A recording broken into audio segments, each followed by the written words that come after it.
A disappointing day, but, not wholly unexpected, right? You're on the road. It's game 5. They're the 1 seed for a reason, right? They proved the ability to overcome the lack of CP3 and Devin Booker at different times this year for a reason, because they are a good team. In fact, I think I've said this before this series. At times, I find like you're almost looking into the future in terms of what you want the Pelicans to be and what they're lining up to maybe like what they could be, right? Like nobody else is going to care about your role players like you do when it comes to an NBA team. And so while I, get very frustrated watching Mikal Bridges and company do what they did last night, that's probably not fair to call Mikal Bridges fully a role player, but still, you get the point, right? The Phoenix Suns, like you will have those pieces in a couple of years here where they too can maybe pick up the slack when you need them to. So it is what it is last night. The series shifts back to New Orleans, and you don't need to worry about winning 2 games. All you need to worry about is winning 1 game. And that's what this New Orleans Pelicans team needs to do. Yeah, and the worst part about it's always going to be, like you mentioned, it's the role player stepping up for the Suns. And, if you're a Pelicans fan and you watch that, you're like, how can we let that guy beat you? And I can understand that. I can understand it's like, wait a minute, no Booker. We did pretty good on Ayton. We did pretty good on Paul.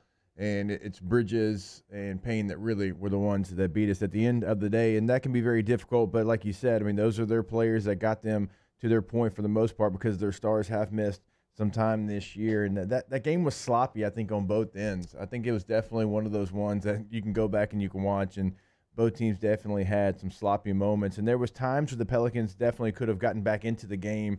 I kind of go back whenever CP3 did get the technical foul. Ingram misses that free throw, and then he comes back and he misses another. I think he missed 1 of 2 in the next set of free throws. It would have cut it to 5. Yeah, and they had made I want to say they were 12 for 12 or something in the second half at the time. Which, by the way, as AD and Joel Myers would point out last night, I don't want to hear any more BS about free throw disparity. Okay, even in a game in which the Suns won large, the Pelicans I haven't checked the final numbers, but for the majority of the game had a vast free throw advantage. It just is what it is. These Suns are just fouling. I don't know what else to tell you.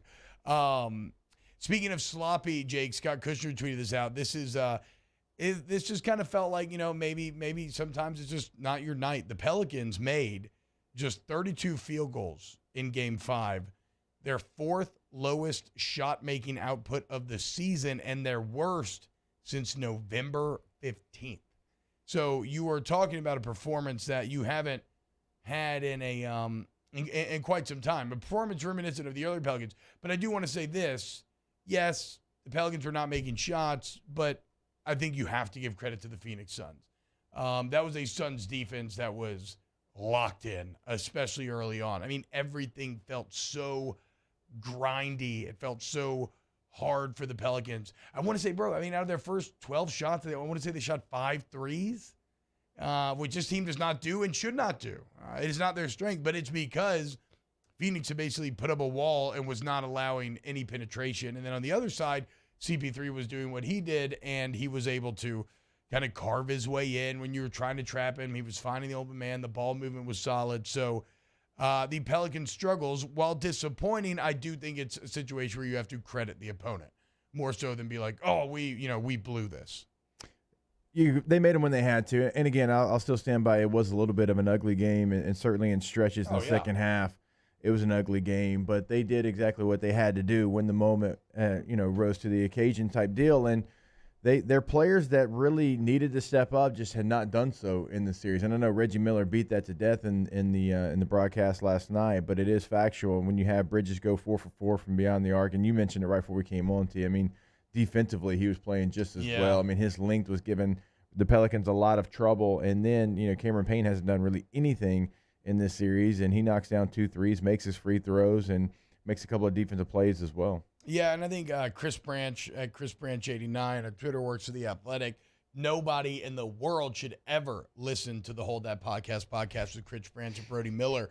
I think Branch said it best when he said, there's nothing more frustrating in basketball than being down 8 to 11 points and not getting any closer. And that's exactly what you had to experience last night. And it's a miserable feeling because you're making a few good plays to get to that point, but you can't make the big play to get you past that point. And it felt like a Suns team that the entire night was just keeping the Pelicans at arm's reach, right? Just keeping the Pelicans at arm's reach. And it worked out. And then, I mean, look, we talk about basketball cliches. Game of runs, certainly, right? We all know that. Second great cliche is it's a make or miss league, right? And the bottom line is that last night the Pelicans were just missing. And really, CJ McCollum would maybe be one of the guys that you would highlight in this scenario, because we said it going into Game 5, this felt like if you were going to win this game, you were going to need CJ to play better. Can I get a final stat check on what McCollum had? 21 points. Yeah, 21 7 points. of 22, 1 of 8 from beyond the arc. There you go. I mean, They had 8 rebounds, 5 assists, but obviously bad shooting night again for CJ. Yeah, look, CJ still does the small things well. Obviously, it's not to say that he's not of value out there on the court, but if you're going to win this series, you're just going to need him to shoot better. It's going to be too hard, I think, for Brandon Ingram to replicate what he did in that 3-game stretch every single game, and you're going to need to get some scoring from elsewhere. Jonas Valanciunas was really solid again last night. I felt like he set the tone early on, battling down low. I mean, Jose Alvarado just remains spectacular. It was funny. It was the Playboy Marty that said, like, y'all are out there booing, like, our 5th best player and chanting against Jay Crowder, and the Suns crowd literally booed Jose every time he touched the ball.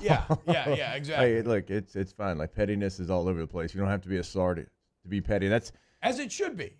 It's what I tweeted the other day. Like, the FJ Crowder chants are what the NBA playoffs are all about. Yeah. That you can get so in your feels and so tied into what's on the line and wanting to win that you hate this man that should be irrelevant to your existence. Like, I love that. That's why sports are fun. So, yeah, and I'm sure that Playboy's feeling a little better today about everything than he was a couple of days ago.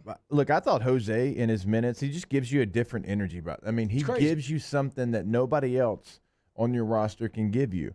And, like, I've seen enough of Graham. He had one good game in this series, and that is great. And he played 12 minutes, and he was bad in those 12 minutes. He struggled last night. He struggled. This is just not the series for him. And I know he had one good game, but Jose Alvarado just gives you something that he cannot give you. And Graham was careless with the ball. I mean, you heard Willie say, like, they're pushing you out of bounds. Don't let them push you out of bounds. Yeah. Like, don't turn it over like that. I mean, he was 0 of 3, so had a bad shooting night as well, was bad on defense. Like, those need to be Jose's minutes. And if you want to give, Trey Murphy some more minutes in there, that's fine, but it can't be 12 more minutes of Graham in this series. Yeah, what's crazy about Jose too, it's always when he does it, right? At the end of the second or the end of the first half, when you needed juice, you were trying to cut down that lead. He hit the big 3. He then set up CJ for a big 3, I think, the next possession. And really, he had the Pelicans with a beautiful opportunity right before half where Ingram's at the free throw line, chance to cut it to single digits, makes the first, misses the second. Somehow these Suns fight against each other, and Jose comes up with the offensive rebound. B.I. has a good look for a 3, couldn't hit it, and then you already know what happens next. CP3 comes down and sets Johnson up for a 3, pushing the lead back to 13 when it could have been 7. And that was really, to me, that sequence of punches, that jab, hook, was kind of indicative of the entire night for the Pelicans, as they just could not get that big shot to fall. But again, you got to give credit where credit's due. I think the Suns played very well. They're either the 1 seed, all that stuff, and credit where credit's due. Shout out to Jose Alvarado forcing CP3 into another 8 count. One of the best point guards of all time, and you've now gotten him to 8 count and into a games technical in a from the 8 count. Yeah. Just truly fantastic. Speaking of technical fouls, why has Devin Booker not gotten a technical foul? I don't know the rules, so I can't really. Right, no. Allowed? Look, you cannot come out there in street clothes, cross half court, be on the court complaining. Like, you can't do that. What? And then the game was it game 2, I think, or game 3 maybe, where he pushed CJ McCollum when it was during a break in play. Yeah. What are we doing? Yeah. I mean, imagine if Zion walked out there and was complaining about calls. No, First off, it'd be all they're talking about today. I feel you. I wonder if it's weird loophole, right? Because there are rules about how you can't step on the court or you can even be, so I want to say suspended for the next game. Like that's come into play in the playoffs before. But does that change if you're in street clothes? That makes no sense. Just because he's not in a jersey doesn't mean he should be allowed to. Bro, I am not disagreeing. I'm just wondering if we're missing an NBA loophole or if they are like willfully ignoring this. I don't know. They need to make a Devin Booker rule then, because this is ridiculous.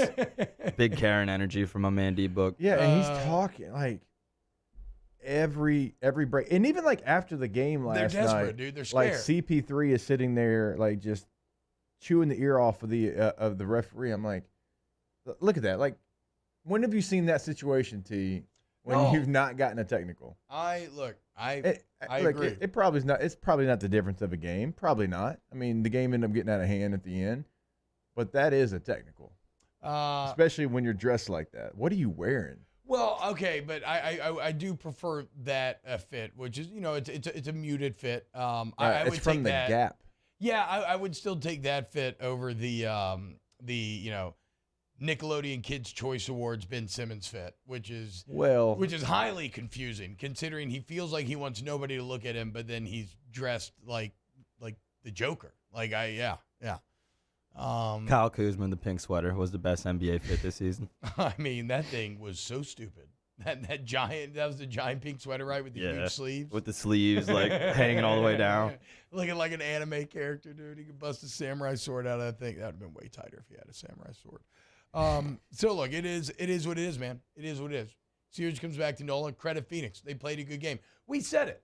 You knew the 2-time coach of the year and the 1 seed was going to counterpunch. Like, of course they were. Now, Willie Green and this team will be challenged to counter the counter, and they're going to be in a building now that is going to be on their side and going to be as raucous as any in the NBA. That's been the most shocking part about this playoffs, is not even watching the national media give the Pelicans team love, but really start to give the New Orleans, the Smoothie King Center a lot of love, the fan base. Who was it yesterday? I think it was Wilbon, and this is definitely a slave to the moment type of deal, for sure, but it was Wilbon saying that he thinks that the Smoothie King Center gives the Pelicans a greater home court advantage than anywhere else in the NBA, than anywhere else in these NBA playoffs. I mean, we were talking off air after the show, and we were trying to, come up with a couple that are in the conversation, and they're in the conversation. Well, I think Toronto, Milwaukee, Golden State were some of the other ones that we mentioned, but they're in the conversation. I think, too, the infusion of pure New Orleans culture cannot be ignored in that it definitely gives a different feel to the environment, maybe versus like a Phoenix or something like that. And CJ McCollum, we'll talk about CJ. He had to sit down with Mark Spears where I don't know if this man's just in the dopamine phase of just having a baby and, we had such nice weather this spring, but this man is in love with New Orleans. And he's specifically in love with the Smoothie King Center when it got live during these play-on games, these playoff games, and we'll read the quotes. I mean, he just talked, it is like just in his mind, somebody who has played throughout the NBA, it is different. Made the playoffs every year. Yes. So and he's been in multiple arenas during this time. Yes, exactly, right? So, yes, he's seen a lot of arenas at their full potential and goes out of his way, even referencing when he got swept. When he was on the other side of that equation, just how different the blender can be. So it's going to be different tomorrow night. Cannot wait for that game. So, look, man, one snap and clear. Okay? Shake it off. Coming back in a big way. Coming up next here on Off the Bench, we got to talk about some big news, man. Mark Emmert stepping down as the NCAA president. And what does it mean? And what is Mark Emmert's legacy? The more I thought about this, the deeper and kind of more confused I got. And I'll explain what I mean next. Keep it locked here on OTB.